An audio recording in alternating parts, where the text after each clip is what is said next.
ভারতের এই দুর্গা মন্দিরে টানা ১৬ দিন ধরে চলে মা দুর্গার আরাধনা।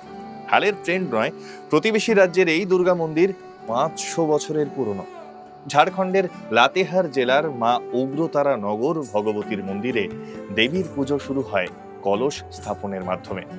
এখানে দেবীর হাত ১০-এর বদলে ৮টি। স্থানীয়দের বিশ্বাস, লঙ্কা জয়ের মনস্কামনা যাতে পূর্ণ হয় এমন প্রার্থনা করে শ্রী রামচন্দ্র এই মন্দিরে টানা ১৬ দিন মা দুর্গার পুজো করেছিলেন। সেই প্রথা মেনেই আজও আশ্বিন মাসের কৃষ্ণপক্ষ নবমী থেকে দুর্গা পুজো শুরু হয় এখানে।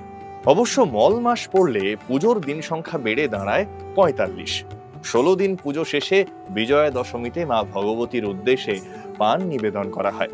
ভক্তদের বিশ্বাস, সেই পান নিজের থেকেই মাটিতে পড়ে গেলে বোঝা যায় দেবী তার প্রতিমা বিসর্জনের অনুমতি দিলেন।